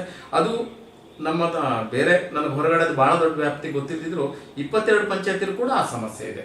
ಇವತ್ತು 22 ಪಂಚಾಯತಿಯಲ್ಲೂ ಸರ್ಕಾರದ ವತಿಯಿಂದ ಒಂದೊಂದು ಕಸದ ವಿಲೇವಾರಿ ಗಾಡಿ ಕೊಡ್ತಾರೆ, ಅದಕ್ಕೊಂದು 2 ಡ್ರೈವರು ಅದು ಅಂತ ಕೊಡ್ತಾರೆ. ಒಂದು ಕಸದ ವಿಲೇವಾರಿಯನ್ನ ಸಮರ್ಪಕವಾಗಿ ಇವತ್ತುವರೆಗೂ ನಿರ್ವಹಿಸಲಿಕ್ಕೆ 22 ಪಂಚಾಯತಿ ಕೈಲೂ ಆಗಲಿಲ್ಲ. ಕಾರಣ ಅಂತ ಹೇಳಿದ್ರೆ ಅದಕ್ಕೆ ಸರಿಯಾದ ಸಂಸ್ಕರಣಾ ಘಟಕ ಇಲ್ಲ. ಆ ಘಟಕಕ್ಕೆ ಬೇಕಾದಂತ ವ್ಯವಸ್ಥೆ ರಾಜ್ಯ ಸರ್ಕಾರ ಗ್ರಾಮಾಂತರ ಯಾವ ಪಂಚಾಯತಿಗಳಿಗೆ ಕೂಡ ಮಾಡಲಿಲ್ಲ. ಹಿಂದೆ ರಾಜ್ಯ ಸರ್ಕಾರ ಇತ್ತಲ್ಲ, ಖಂಡಿತ ನಾನು ಯಾವ ಸರ್ಕಾರ 14 ವರ್ಷ ನಿಮ್ಮ ಪಕ್ಷದ ಜೀವರಾಜ್ ಅವರು ಶಾಸಕರಾಗಿದ್ರಲ್ಲ, ಖಂಡಿತ ಅವರು ಕೂಡ ಸಚಿವರಾಗಿದ್ರು, ಖಂಡಿತ ಮುಖ್ಯಮಂತ್ರಿಗಳ ರಾಜಕೀಯ ಕಾರ್ಯದರ್ಶಿಯಾಗಿದ್ರು, ಖಂಡಿತ ನೀವು ಅಧ್ಯಕ್ಷರಾಗಿದ್ರಿ, ಖಂಡಿತ ಆ ಅವಧಿನ ಮಾಡಿಸ್ಕೊಳ್ಬಹುದಿತ್ತಲ್ಲ. ನಾನು ಹೇಳ್ತಿರೋದು ಈ ನಿಮ್ಗೆ ಹೇಳಿದೆ ಈಗಾಗಲೇ ಈ ಕಸ ವಿಲೇವಾರಿ ಘಟಕವನ್ನ ಮಾಡಬೇಕು ಅಂತ ಮಾಡಿರೋದು ಈಗ 3 ವರ್ಷದ ಕೆಳಗೆ ಮಾತ್ರ. ಅವತ್ತು ನಮ್ದೇ ಸರ್ಕಾರ ಇತ್ತು. ಆವತ್ತಿನ ವ್ಯವಸ್ಥೆ ಒಳಗಡೆ ನಮ್ಗೆಲ್ಲ ಒಂದೊಂದು 2 ಎಕರೆ ಜಾಗ ಕೊಡಬೇಕು ಅಂತಿತ್ತು. ಈ ಫಾರೆಸ್ಟ್ ಮಲೆನಾಡಿನಲ್ಲಿ ಮೊದಲನೇದಾಗಿ ಅರಣ್ಯ ಇಲಾಖೆಯ ಒಂದಷ್ಟು ವ್ಯವಸ್ಥೆ ಒಳಗಡೆ ಯಾವುದೇ ಜಾಗಕ್ಕೆ ಹೋಗಿ ನೀವು ಅಲ್ಲಿ ಸೆಕ್ಷನ್ 4 ಬರುತ್ತೆ, ಇಲ್ಲ ಅಂತ ಹೇಳಿದ್ರೆ ಡೀಮ್ ಫಾರೆಸ್ಟ್ ಬರುತ್ತೆ. ಇವತ್ತು ರೆವಿನ್ಯೂ ನಾವು ನಗರಕ್ಕೆ ಹತ್ತಿರವಾಗಿರುವಂತ ಒಂದು ಗ್ರಾಮ ಪಂಚಾಯತಿ, ಅಲ್ಲಿ ರೆವಿನ್ಯೂ ಜಾಗ ಅಂತ ಹೇಳ್ಕೊಂಡು ಇಲ್ಲ, ನಾವು ಕೂಡ ಒಂದು ವಿಲೇವಾರಿ ಘಟಕ ಮಾಡಿದೀವಿ, ಅಲ್ಲೊಂದಷ್ಟು ವ್ಯವಸ್ಥೆ ಮಾಡ್ತಿದೀವಿ. ನನ್ನ ಒಂದು ಏನಂತ ಹೇಳಿದ್ರೆ ಸರ್ಕಾರದ ವಿರುದ್ಧವಾಗಿ ಮಾತಾಡ್ತಿರೋದಲ್ಲ, ನಾನು ಯಾವುದೇ ಸರ್ಕಾರದ ವಿರುದ್ಧವಾಗಿ ಮಾತಾಡ್ತಿಲ್ಲ. ಒಂದು ಪಂಚಾಯತಿಯ ಆದಾಯ ಮಿತಿಯಲ್ಲಿ 50 ರಿಂದ 60 ಸಾವಿರ ರೂಪಾಯಿ ತಿಂಗಳಿಗೆ ನಾವು ಕಸ ವಿಲೇವಾರಿಗೆ ನಾವು ಪ್ರತಿ ಎಲ್ಲಾ ಪಂಚಾಯತಿಗಳು ಖರ್ಚು ಮಾಡ್ತವೆ. ಆ ಖರ್ಚು ಎಲ್ಲಿಂದ ಬರುತ್ತೆ ಅಂತ ಕೇಳಿದ್ರೆ ಪಂಚಾಯತಿ ಒಳಗಡೆ ಅಲ್ಲಿಯ ಕಂದಾಯ ವಸೂಲಿಯಲ್ಲಿ ಅಲ್ಲಿಯ ಒಂದಷ್ಟು ಉತ್ಪತ್ತಿ, ನಮ್ದೇ ಒಂದಾದಷ್ಟು ಉತ್ಪತ್ತಿ ಪಂಚಾಯತಿ ಉತ್ಪತ್ತಿಲಿ ಬಿಟ್ಟೆ ಸರ್ಕಾರ ಯಾವುದೇ ಅನುದಾನ ಕೊಡೋದಿಲ್ಲ, ಇವತ್ತಿಗೆ ಕೊಡ್ತಿಲ್ಲ. ನಾನು ಈಗಲೂ ಕೂಡ ಹಾಲಿ ಒಳ್ಳೆ ಮುಖ್ಯಮಂತ್ರಿಗಳಿದ್ದಾರೆ, ಅನುಭವಸ್ಥರಿದ್ದಾರೆ, ತುಂಬಾ ಅನುಭವಸ್ಥರಿದ್ದಾರೆ, 14 ಸರಿ ಬಜೆಟ್ ಮಂಡನೆ ಮಾಡಿದ್ದಾರೆ. ಅವರಿಗೆ ಗ್ರಾಮಾಂತರ ವ್ಯವಸ್ಥೆ ಒಳಗಡೆ ಒಂದಷ್ಟು ಸಂಕಷ್ಟಗಳ ಅರಿವಿಗೆ ಮುಖ್ಯಮಂತ್ರಿಗಳಿಗೆ. ಅವ್ರ ಹತ್ರ ಇವತ್ತು ನಾನು ಒಂದು ನಿವೇದನೆ ಮಾಡ್ಕೊಳ್ತೀನಿ. ಇವತ್ತು ಕಸ ವಿಲೇವಾರಿಯನ್ನ ಸ್ವಚ್ಛ ಭಾರತ್ ಅಂತೇಳಿ ಏನು ಒಂದು ಪರಿಕಲ್ಪನೆಯಲ್ಲಿ ಪ್ರಧಾನಿ ಮಾಡ್ತಾ ಇದ್ದಾರೋ ಆ ಪರಿಕಲ್ಪನೆಗೆ ರಾಜ್ಯ ಸರ್ಕಾರ ಒಂದು ಒತ್ತು ಕೊಟ್ಟು ಒಂದಷ್ಟು ವಿಲೇವಾರಿಗೆ, ಆ ವಿಲೇವಾರಿಗೆ ಬೇಕಾದಂತ ವ್ಯವಸ್ಥೆಯನ್ನ, ಅದಕ್ಕೆ ಸಂಪನ್ಮೂಲವನ್ನ ರಾಜ್ಯ ಸರ್ಕಾರ ಒದಗಿಸಿಕೊಟ್ರೆ ಇವತ್ತು ಕೂಡ ನಮ್ಮ ಪಂಚಾಯತಿ ಕೂಡ ಸ್ವಚ್ಛವಾಗಿರ್ಲಿಕ್ಕೆ ಸಾಧ್ಯ ಇದೆ, ಅದಕ್ಕೆ ಅವಕಾಶನೂ ಇದೆ. ಕನಿಷ್ಠ ಒಂದು 2 ಎಕರೆ ಜಾಗವನ್ನ ಈ ಕಸ ವಿಲೇವಾರಿಗೆ ಅಂತ ಕೊಡಬೇಕು. ತುಂಬಾ ಪಂಚಾಯತಿಗಳಲ್ಲಿ ಹೋದಾಗ ಏನಾಗುತ್ತೆ, ನಗರದ ಹತ್ರ ಇರೋ ಪಂಚಾಯತಿಗಳಲ್ಲಿ ಜನಗಳ ವಿರೋಧ ಬಹಳ ದೊಡ್ಡ ಇರುತ್ತೆ. ಅದಕ್ಕೆ ಇಲ್ಲಿ ಹತ್ರ ಕಸ ತರಬೇಡಿ, ಇಲ್ಲಿ ನಮಗೆ ತೊಂದರೆ ಆಗ್ತಿದೆ, ಅಥವಾ ಇಲ್ಲಿ ಜಾಗ ಮಾಡಬೇಡಿ ಅಂತ ಹೇಳ್ತಾರೆ. ಟೋಟಲ್ ಆಗಿ ಅದೇ ಜನಗಳು ಹೇಳ್ತಾರೆ ನಮ್ಮ ಕಸವನ್ನು ತಗೊಂಡೋಗಿ ಅಂತೇಳಿ, ಕಸ ತಗೊಂಡೋಗಿ ಅಂತೇಳಿ. ನಾವಿವತ್ತು ಡ್ರೈ ವೇಸ್ಟ್, ಹಸಿ ಕಸ ಮತ್ತೆ ಒಣ ಕಸವನ್ನ ವಿಂಗಡಣೆ ಮಾಡಿ ತಗೊಂಡೋಗ್ಬೇಕಾದ್ರೆ ಯಾವುದೇ ಪಂಚಾಯತಿಯಲ್ಲೂ ಹಸಿ ಕಸ ತಗೊಂಡೋಗ್ಲಿಕ್ಕೆ ಇವತ್ತು ಆಗ್ತಾ ಇಲ್ಲ. ಅದಕ್ಕೆ ಕಾರಣ ಅಂತ ಹೇಳಿದ್ರೆ ಹಸಿ ಕಸವನ್ನ ವಿಲೇವಾರಿ ಮಾಡಲಿಕ್ಕೆ ಸರಿಯಾದ ವ್ಯವಸ್ಥೆ ಇಲ್ಲ. ಒಣ ಕಸವನ್ನ ವಿಲೇವಾರಿ ಮಾಡಲಿಕ್ಕೆ 50 ರಿಂದ 60 ಸಾವಿರ ರೂಪಾಯಿ ಪ್ರತಿ ತಿಂಗಳು ಕೂಡ ಖರ್ಚು ಮಾಡಬೇಕಾದ್ರೆ ಹಸಿ ಕಸ ವಿಲೇವಾರಿ ಮಾಡಲಿಕ್ಕೆ ಸರಿಯಾದ ವ್ಯವಸ್ಥೆ ಮಾಡ್ಕೊಳ್ಬೇಕು. ಅದಕ್ಕೆ ಸಂಪನ್ಮೂಲವನ್ನ ಒಂದು ಬಜೆಟ್ನಲ್ಲಾದ್ರೂ, ಮೊದಲನೇ ಒಂದು ಬಜೆಟ್ನಲ್ಲಾದ್ರೂ ಗ್ರಾಮ ಪಂಚಾಯತಿಗಳಿಗೆ ನೇರವಾಗಿ ಕೊಡಬೇಕು, ನೇರವಾಗಿ ಗ್ರಾಮ ಪಂಚಾಯತಿಗಳಿಗೆ ಕೊಡಬೇಕು ಅಂತ ಹೇಳ್ತಿದ್ದೀನಿ. ಅದನ್ನ ಜಿಲ್ಲಾ ಪಂಚಾಯತಿ ಮುಖಾಂತರ ಕೊಡ್ತಾರೆ, ಅಥವಾ ತಾಲೂಕ್ ಪಂಚಾಯತಿ ಮುಖಾಂತರ ಕೊಡ್ತಾರೋ, ಅಥವಾ ಮಾನ್ಯ ಶಾಸಕರ ಮುಖಾಂತರ ಕೊಡ್ತಾರೋ, ಅದು ಇಲ್ಲಿ ಪಂಚಾಯತಿಗೆ ಬರಬೇಕಾದ್ರೆ ಅದಕ್ಕೆ ಆದ ನಿಬಂಧನೆಗಳನ್ನ ಹಾಕ್ತಾರೆ. ನೀವು ಹಂಗ್ ಮಾಡಬೇಡಿ, ನೀವು ಹಿಂಗ್ ಮಾಡಬೇಡಿ, ಇಷ್ಟೇ ಗೈಡ್ಲೈನ್ ಇಟ್ಕೊಳ್ಳಿ, ಇಷ್ಟೇ ಗೈಡ್ಲೈನ್ ಇಟ್ಕೊಂಡ್ರೆ ನೀವು ಕಸಲ್ ಇಷ್ಟೇ ವಿಲೇವಾರಿ ಮಾಡಿ ಅಂತ ಹೇಳಿದ್ರೆ ಯಾವುದೇ ಪಂಚಾಯತಿ ಕೂಡ ಸಮರ್ಪಕವಾಗಿ ಕೆಲಸ ಮಾಡ್ಲಿಕ್ಕೆ ಆಗೋದಿಲ್ಲ. ಹಾಗಾಗಿ ನಾನು ರಾಜ್ಯ ಸರ್ಕಾರದವ್ರ ಹತ್ರ ಒಂದು ಆಗ್ರಹ ಮಾಡ್ತಾ ಇದ್ದೀನಿ, ಕಸ ವಿಲೇವಾರಿಗೆ ಮೊದಲನೇ ಆದ್ಯತೆ ಕೊಟ್ಟು ಪಂಚಾಯತಿಗಳಿಗೆ ನೇರವಾಗಿ ಅದರ ಅನುದಾನವನ್ನು ಕೊಟ್ಟು ಅದನ್ನು ಅನುಷ್ಠಾನ ಮಾಡಲಿಕ್ಕೆ ಒಂದು ನಿಷ್ಠಾವಂತ ಅಧಿಕಾರಿಗಳನ್ನ ನೇಮಕ ಮಾಡಲಿ ಅಂತ. ಅಂದ್ರೆ ನೀವು ಹೇಳ್ತಿರೋದು ಹೇಗಿದೆ ಅಂದ್ರೆ, ಈಗ ಬಿಜೆಪಿ ಸರ್ಕಾರದಲ್ಲಿ ಮುಖ್ಯಮಂತ್ರಿಗಳಾಗಿದ್ದ ಬಸವರಾಜ ಬೊಮ್ಮಾಯಿ ಅವರ ಕೈಯಲ್ಲಿ ಈ ಒಂದು ಕೆಲಸವನ್ನ ಮಾಡಕ್ಕಾಗಿಲ್ಲ, ಈಗಿನ ಮುಖ್ಯಮಂತ್ರಿಗಳಾಗಿರುವಂತ ಸಿದ್ದರಾಮಯ್ಯನವರು ಮಾಡ್ಲಿ ಅಂತ ನೀವೊಂದು ಬೇಡಿಕೆಯನ್ನ ಇಡ್ತಾ ಇದ್ದೀರಾ. ಖಂಡಿತ ಬಸವರಾಜ ಬೊಮ್ಮಾಯಿಗಳ ಮುಖ್ಯಮಂತ್ರಿ ಆಗಿದ್ದಾಗ ಅವ್ರ ಕೈಲಿ ಮಾಡ್ಲಿಕ್ಕೆ ಆಗಲಿಲ್ಲ, ಅವರು ಅಸಮರ್ಪಕರು ಅಂತ ನಾನು ಹೇಳ್ತಾ ಇಲ್ಲ, ಅವರು ಅದನ್ನ ಚಾಲನೆ ಕೊಟ್ಟಿದ್ರು. ಒಂದೇ ಸರಿ ಚಾಲನೆ ಕೊಟ್ಟ ಯಾವ ಒಂದು ಯೋಜನೆನೂ ಕೂಡ ಒಂದೇ ಸರಿ ಅದಾಗೋದಿಲ್ಲ. ಸಾಧಕ ಬಾಧಕ ನೋಡ್ಕೊಂಡೇ ಮುಂದೆ ಹೋಗ್ಬೇಕು. ಒಂದು ಯೋಜನೆಗೆ ಚಾಲನೆ ಕೊಟ್ಟು 2.5 3 ವರ್ಷ ಬೇಕಾ ವಿಜೇಂದ್ರವ್ರೆ ಅದು ಎಕ್ಸಿಕ್ಯೂಟ್ ಆಗಕ್ಕೆ? 2.5 3 ವರ್ಷ ಎಕ್ಸಿಕ್ಯೂಟ್ ಆಗ್ಲಿಕ್ಕೆ ಬೇಕು ಅಂತಲ್ಲ. ನೀವು ಎಷ್ಟೋ ಕಡೆ 5 ಲಕ್ಷ ರೂಪಾಯಿ ಕೊಟ್ಟು ಒಂದು ವಾಹನವನ್ನು ಖರೀದಿ ಮಾಡಿ ಅಂತ ಹೇಳ್ತಿದ್ರು. ವಾಹನವನ್ನು ಖರೀದಿ ಮಾಡಿದ್ರ ಮೇಲೆ ಅದಕ್ಕೊಬ್ಬ ಡ್ರೈವರ್ ಬೇಕು, ಅದಕ್ಕೊಬ್ಬ ಕಸ ತಗೊಂಡೋಗ್ಲಿಕ್ಕೆ ಒಬ್ಬ ಸಾಮಾನ್ಯ ಮನುಷ್ಯನ ಇಟ್ಕೊಳ್ಬೇಕು. ಇವತ್ತಿನ ವ್ಯವಸ್ಥೆ ಒಳಗಡೆ ಇಬ್ರು ಕೆಲಸಗಾರರು ಪಂಚಾಯತಿ ಒಳಗಡೆ ಇದ್ರೆ ಆ ಪಂಚಾಯತಿಯಲ್ಲಿ ಅವರ ಸಂಬಳ ಕೊಡ್ಲಿಕ್ಕೆ ನಿಮಗೆ 30,000 ರೂಪಾಯಿ ಅವ್ರಿಗೆ ಬೇಕು. ಕಸ ವಿಂಗಡಣೆ ಮಾಡ್ಲಿಕ್ಕೆ 4 ಜನ ಇದ್ರೆ ಅವ್ರು ಸಂಬಳ ಕೊಡ್ಬೇಕು, ಗಾಡಿಯ ಮೇಂಟೆನೆನ್ಸ್ ಕೊಡ್ಬೇಕು. ಅದೆಲ್ಲವೂ ಕೂಡ ರಾಜ್ಯ ಸರ್ಕಾರ ಗೈಡ್ಲೈನ್ಸ್ ಕೊಟ್ಟಿತ್ತು. ರಾಜ್ಯ ಸರ್ಕಾರ ಅದಕ್ಕೋಸ್ಕರ ಒಂದಷ್ಟು ಅನುದಾನವನ್ನು ಅವಾಗ ಗಾಡಿ ಅಥವಾ ಒಂದು ವಾಹನ ಖರೀದಿ ಕೊಡ್ತು. ಅದರಿಂದ ಮುಂದಿನ ಖರ್ಚುಗಳಿಗೆ ಹೇಳಲಿಲ್ಲ. ಅದಕ್ಕೆ ಒಂದೊಂದೇ ಹೊಸ ಹೊಸ ಹೊಸ ಹೊಸ ಕೊಡ್ತಾ ಬಂದ್ರು. ಕೆಲವಷ್ಟು ಉನ್ನತ ಅಧಿಕಾರಿಗಳು ಅವರಿಗೆ ಏನ್ ಸರಿ ಅನಿಸ್ತೋ ಅದನ್ನೆಲ್ಲ ಹೇಳ್ತಾ ಹೋದ್ರು. ಹಾಗಾಗಿ ಸಮರ್ಪಕವಾಗಿ ಇವತ್ತಿಗೂ ಅನುಷ್ಠಾನ ಆಗ್ಲಿಲ್ಲ. ಅದು ಅನುಷ್ಠಾನ ಆಗ್ಬೇಕು. ಒಂದು ನಾನು ಆವಾಗಲೇ ಹೇಳಿದೆ, ಗ್ರಾಮೀಣ ಸಮಸ್ಯೆಯನ್ನು ಅರಿತಂತ ಮುಖ್ಯಮಂತ್ರಿಗಳು ಇವರು ಅಂತ ನಾನು ತಿಳ್ಕೊಂಡಿದ್ದೀನಿ. ಆ ವ್ಯವಸ್ಥೆ ಒಳಗಡೆ ಇವರ ಬೇರೆ ಬೇರೆ ಯೋಜನೆಗಳ ಜೊತೆಯಲ್ಲಿ ಗ್ರಾಮೀಣ ಅಭಿವೃದ್ಧಿ ಇಲಾಖೆಯಿಂದ ಒಂದು ಪಂಚಾಯತ್ ರಾಜ್ ವ್ಯವಸ್ಥೆ ಒಳಗಡೆ ಪಂಚಾಯತಿಯನ್ನ ಉನ್ನತೀಕರಣ ಮಾಡಲಿಕ್ಕೆ ಒಂದಷ್ಟು ಇವರು ಅನುದಾನವನ್ನ ಕೊಡಬೇಕು. ಕೊಟ್ಟಾಗ ಮಾತ್ರ ಒಂದು ಸ್ವಚ್ಛ ಭಾರತದ ಒಂದು ಪರಿಕಲ್ಪನೆ, ಪ್ರಧಾನಿಯವರ ಸ್ವಚ್ಛ ಭಾರತದ ಪರಿಕಲ್ಪನೆ ಸಾಕ್ಷಾತ್ಕಾರ ಆಗ್ಲಿಕ್ಕೆ ಅವಕಾಶ. ಈಗ ರಾಜ್ಯದಲ್ಲಿ ಕಾಂಗ್ರೆಸ್ ಸರ್ಕಾರ ಅಧಿಕಾರದಲ್ಲಿರುವಂಥದ್ದು. ಕೊಪ್ಪ ಗ್ರಾಮಾಂತರ ಗ್ರಾಮ ಪಂಚಾಯತಿಯಲ್ಲಿ ಬಿಜೆಪಿ ಬೆಂಬಲಿತ ಗ್ರಾಮ ಪಂಚಾಯತಿ ಅಧ್ಯಕ್ಷ ಸದಸ್ಯರು ಉಪಾಧ್ಯಕ್ಷರು ಇರುವಂಥದ್ದು. ಇಂಥ ಒಂದು ಸಂದರ್ಭದಲ್ಲಿ ನಿಮ್ಮ ಒಂದು ಗ್ರಾಮ ಪಂಚಾಯತಿಗೆ ಅನುದಾನ ತಂದು ಅಭಿವೃದ್ಧಿ ಕೆಲಸ ಮಾಡೋದು ಸಾಧ್ಯನಾ ನಿಮ್ಮ ಕೈಯಲ್ಲಿ? ಸರ್ಕಾರದ ಅನುದಾನ ತರುವಂಥದ್ದು ನಾವು 15 ಜನ ಮೆಂಬರ್ ಇದ್ದೀವಿ. ನಾವಿಲ್ಲಿ ವಿಶೇಷವಾಗಿ ಪಂಚಾಯತಿ ಒಳಗಡೆ ಬಂದ್ರೆ ಒಂದು ಪಕ್ಷ ಸದಸ್ಯರಲ್ಲ. ನಾನು ಸೈದ್ಧಾಂತಿಕವಾಗಿ ಒಂದು ಪಕ್ಷ ಇರ್ಬೋದು, ಉಳಿದವರು ಒಂದು ಪಕ್ಷ ಇರ್ಬೋದು. ನಾವು ಪಂಚಾಯತಿ ಒಳಗಡೆ ಒಂದು ಕುಟುಂಬದ ತರ ಇದ್ದೀವಿ, 15 ಜನ. ನಾನು ಆಗ್ಲೇ ಹೇಳಿದೆ, ಅವ್ರು ಎಲ್ರಿಗೂ ಅಭಿನಂದನೆ ಹೇಳಿದೆ. ಒಂದಷ್ಟು ಜನ ಒಂದು ಪಕ್ಷದ ಜೊತೆ ಕೂರಿಸ್ಕೊಂಡಿರ್ತಾರೆ, ಇನ್ನೊಂದಷ್ಟು ಜನ ಇನ್ನೊಂದು ಪಕ್ಷದ ಜೊತೆ ಕೂರಿಸ್ಕೊಂಡಿರ್ತೀವಿ. ಈಗ ನಮ್ಮ ಪಕ್ಷ ಇದ್ದಾಗ ನಾವೊಂದಷ್ಟು ಅನುದಾನ ತರಕ್ಕೆ ಅವಕಾಶ ಇತ್ತು. ಅಲ್ಲಿ ಒಂದು ಉನ್ನತವಾದ ವಿಚಾರ ಇರಬೇಕು, ನಾನು ಪಕ್ಷ ಬಿಟ್ಟು ಪಂಚಾಯತಿನ ಅಭಿವೃದ್ಧಿ ಮಾಡ್ತೀನಿ ಅಂತ. ನನ್ನ ಪಕ್ಷ ಇದ್ದಾಗ ನಾನು ತರಬೇಕು ನನ್ನ ಪಂಚಾಯತಿಗೆ, ಅದು ಜನಗಳಿಗೆ ತರುವಂಥದ್ದು, ನಾನು ಮಾತಾಡಿ ತರುವಂಥದ್ದು. ನನ್ನ ಪಕ್ಷ ಇರಲಿಲ್ಲ, ಅಲ್ಲಿ ರಾಜಕಾರಣ ಮಾಮೂಲಿ ಇರಲಿಲ್ಲ, ನನ್ನ ಜೊತೆ ಇನ್ನೊಬ್ಬ ಸದಸ್ಯ ಇನ್ನೊಂದು ಪಕ್ಷದ ಬೆಂಬಲಿತ ಇರ್ತಾನೆ, ಅವನು ಅದೇ ಯೋಚನೆ ಮಾಡಿದ್ರೆ ಖಂಡಿತ ಸರ್ಕಾರಿ ಅನುದಾನ ತರಬಹುದು. ತರೋದು ಎಲ್ಲಿ? ಅವನ ಮನೆಗೂ ತರೋದಿಲ್ಲ, ನನ್ನ ಮನೆಗೂ ತರೋದಿಲ್ಲ. ಅವನು ತರೋದು ಸಾರ್ವಜನಿಕ ಕೆಲಸಕ್ಕೆ. ಇವತ್ತು ಕೂಡ ನಮ್ಮಲ್ಲಿ ಈಗಿರೋ ಸರ್ಕಾರದ ಬೆಂಬಲಿತ ಸದಸ್ಯರು ಇದ್ದಾರೆ, ಅವರು ಕೂಡ ಮನಸ್ಸು ಮಾಡಬೇಕು. ಇಲ್ಲಿ ಬಿಜೆಪಿ ಬೆಂಬಲಿತ ಅಧ್ಯಕ್ಷರು ಉಪಾಧ್ಯಕ್ಷರು ಎರಡನ್ನೇ ಯೋಚನೆ ಮಾಡದೆ ಸಾರ್ವಜನಿಕವಾಗಿ ಯೋಚನೆ ಮಾಡಿ, ಇಲ್ಲಿ ಸರ್ಕಾರದ ಒಂದು ಪ್ರತಿನಿಧಿ ಆಗ್ಲಿಕ್ಕೆ, ಒಬ್ಬ ಶಾಸಕರಾಗ್ಲಿ ಇನ್ನೊಬ್ಬರಾಗ್ಲಿ ಪ್ರತಿನಿಧಿ ಆಗ್ಲಿಕ್ಕೆ ಸಾಮಾನ್ಯ ಜನರು ಎಲ್ರಿಗೂ ಓಟ್ ಹಾಕಿರ್ತಾರೆ. ಸಾಮಾನ್ಯ ಜನರ ಓಟ್ ಎಲ್ಲರೂ ತಗೊಂಡಿರ್ತೀವಿ, ನಾವು ತಗೊಂಡಿರ್ತೀವಿ, ಶಾಸಕರಾದಿಯಾಗಿ ಎಲ್ಲರೂ ತಗೊಂಡಿರ್ತಾರೆ. ಆ ಶಾಸಕರು ಕೂಡ ಆ ಪಂಚಾಯತಿ ಅನ್ನೋದಕ್ಕಿಂತನೂ ಆ ಮತದಾರರ ಋಣ ತೀರಿಸ್ಲಿಕ್ಕಾದ್ರೂ ಅನುದಾನವನ್ನು ಕೊಡಬೇಕು, ಪಂಚಾಯತಿ ಅಭಿವೃದ್ಧಿಯನ್ನು ಕಾಣಬೇಕು. ಆ ಪಂಚಾಯತಿ ಅಭಿವೃದ್ಧಿ ಕಂಡ್ರೆ ಮುಂದಿನ ದಿವಸ ಇನ್ನೂ ಜಾಸ್ತಿ ಅವರಿಗೆ ಮತ ಬರಬಹುದು. ಅವರು ಅನುದಾನದ ಕೊರತೆ ಮಾಡಿ ಇದು ಬಿಜೆಪಿ ಬೆಂಬಲಿತ ಪಂಚಾಯತಿ ಅಂತ ಯೋಚನೆ ಮಾಡಿದ್ರೆ ಮುಂದಿನ ದಿವಸ ಆ ಊರು ಹಾಳಾಗತ್ತೆ, ಆ ಪಂಚಾಯತಿ ಹಾಳಾಗತ್ತೆ. ಅದ್ರ ಜೊತೆಯಲ್ಲಿ ಅವ್ರು ವೈಯಕ್ತಿಕವಾಗಿ ಕೂಡ ಅವ್ರ ವರ್ಚಸ್ಸು ಹಾಳಾಗತ್ತೆ. ಆ ಥರ ವರ್ಚಸ್ಸು ಹಾಳು ಮಾಡ್ಕೊಳ್ಳುವಂಥ ವ್ಯವಸ್ಥೆ ಅಥವಾ ಆ ಥರ ಮನಸ್ಥಿತಿ ನಮ್ಮ ಮಾನ್ಯ ಶಾಸಕರಿಗೆ ಇಲ್ಲ ಅಂತ ಯೋಚನೆ ಮಾಡಿದ್ದೀನಿ. ಅನುದಾನ ಕೊಡಬಹುದು ಅಂತ ಆಸೆ ಇದ್ದೀನಿ. ವಿಜೇಂದ್ರ ಅವರೇ, ನೀವು 3 ಬಾರಿ ಗ್ರಾಮ ಪಂಚಾಯತ್ ಸದಸ್ಯರಾಗಿ, 1 ಬಾರಿ ಅಧ್ಯಕ್ಷರಾಗಿ, ಪ್ರಸ್ತುತ ನೀವು ಉಪಾಧ್ಯಕ್ಷರಾಗಿದ್ದೀರಾ. ಕೊಪ್ಪ ಗ್ರಾಮಾಂತರ ಗ್ರಾಮ ಪಂಚಾಯಿತಿಯ ಸಾರ್ವಜನಿಕರಿಗೆ ಮತದಾರರಿಗೆ ವಿಜೇಂದ್ರ ಅವರ ಕೊಡುಗೆ ಏನು? ನಾನು ಬಹಳ ದೊಡ್ಡ ಕೊಡುಗೆ ಕೊಟ್ಟು ಏನೋ ಒಂದು ನನ್ನ ಕೈಯಲ್ಲೇ ಒಂದು ವ್ಯತ್ಯಾಸ ಒಂದು ಬಹಳ ದೊಡ್ಡ ಸಾಕ್ಷಾತ್ಕಾರ ಮಾಡಿದ್ದೀನಿ ಅಂತ ಹೇಳಲಿಕ್ಕೆ ಬಯಸೋದಿಲ್ಲ. ನನಗೂ ಚುನಾವಣೆಗೆ ಬರಬೇಕಾದ್ರೆ ಮುಂಚೆ ರಾಮರಾಜ್ಯ ಆಗುತ್ತೆ ಅನ್ನೋ ನಂದು ಅಥವಾ ಏನೋ ಒಂದು ಹೊಸ ಕಲ್ಪನೆಯೊಂದಿಗೆ ಬಂದಿದ್ದೆ. ನಾನು ಮೊದಲನೇ ಚುನಾವಣೆಗೆ ಬರುವಾಗ 2010ರಲ್ಲಿ ಬರ್ತಾ ಈ ರಾಜಕಾರಣ ಯಾವ ಥರ ಆಗಿದೆ ಅಂದರೆ, ಈ ಬೆತ್ತಲೆ ಪ್ರಪಂಚದಲ್ಲಿ ಬಟ್ಟೆ ಹಾಕೊಂಡವನು ಹುಚ್ಚ ಅನ್ನೋ ಪರಿಸ್ಥಿತಿ ಇಲ್ಲಿ ಆ ಥರ ಆಗಿದೆ.